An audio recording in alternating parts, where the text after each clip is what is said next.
How did China come to dominate the world of electric cars? How did the world hand over electric cars and the auto industry to China?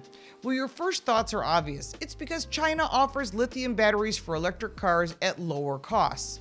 You may be surprised to see how China managed to take over the car market and become the world leaders in electric vehicles. Most people have not realized the extent of what has happened. China became a world leader in making and buying electric vehicles. All this happened in just the past 2 years. The number of EVs sold annually in China grew from 1.3 million to a whopping 6.8 million vehicles, making 2022 the 8th consecutive year in which China is the world's largest market for electric vehicles. For comparison, the US only sold about 800,000 EVs in 2022. What does this mean? China is well on its way to becoming one of the world's leaders in climate policy and taking over the electric car industry and eventually the auto industry. How exactly did China manage to pull this off, and why is it important to you? But first, I want to remind you to subscribe and click that little bell for notifications so you don't miss anything. We give you more than car reviews and first looks of new vehicles. We give you car smarts, because knowledge is power. As a result of generous government subsidies, tax breaks, procurement contracts, and other policy incentives, China has created multiple EV brands that have emerged and continued to optimize their new technologies so they can meet real-life needs of the Chinese consumers. The US and other countries have done the same to increase interest in sales for electric vehicles. Some countries and states have mandated all electric vehicles by 2030. China was on the forefront as an early investor in electric cars. In the early 2000s, before it fully ventured into the field of EVs, China's car industry was in an awkward position. It was a powerhouse in manufacturing traditional internal combustion cars. But there were no domestic brands that could one day rival the foreign brands that dominated the market. And China realized that they would never overtake the US, Germany, Japan, even Korea as legacy automakers on internal combustion engines and hybrid vehicles. So China realized they couldn't really compete there either. This pushed the Chinese government to invest in a completely new territory: cars powered entirely by batteries. The risks were extremely high. At that point, EVs were only a niche vehicle made by a few brands like General Motors or Toyota, which usually discontinued them in just a few years. But the potential reward was a big one, an edge for China, in what could be a significant slice of the auto industry. Another benefit for China: EVs had potential to solve several of their major problems, like curbing its severe air pollution, reducing its reliance on imported oil, and helping to rebuild the economy after its 2008 financial crisis. It seemed like a win-win for Beijing. The Chinese government took steps to invest in related technologies as early as 2001.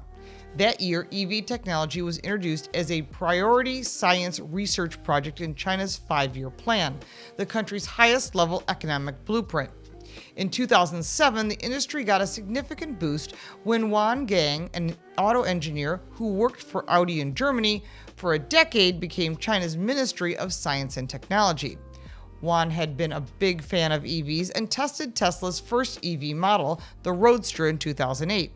Wan is credited with making the national decision to go all in on electric vehicles. From 2009 to 2022, the government poured over $29 billion in relevant subsidies and tax breaks.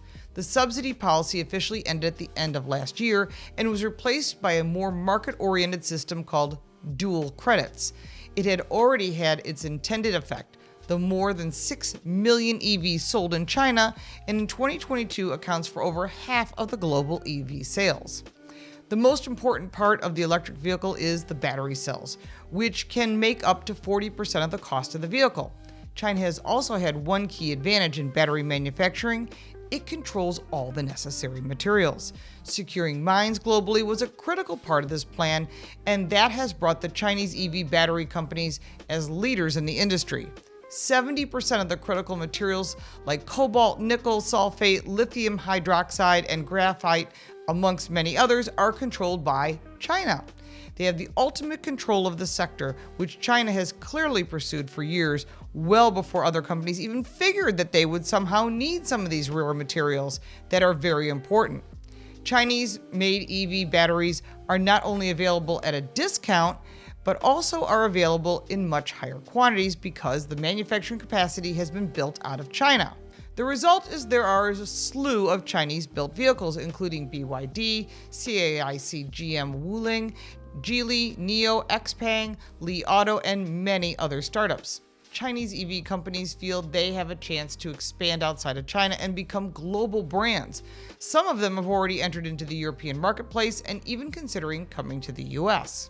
If other car companies wish to build their vehicles in China, they must partner with the Chinese government and give up half ownership. 50% is a lot to give up.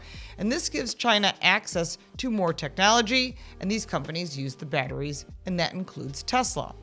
With other factories in play, electric grid issues, and geopolitics, China was able to increase their EV sales by 120% and wants control of all of the auto industry and its supply chain.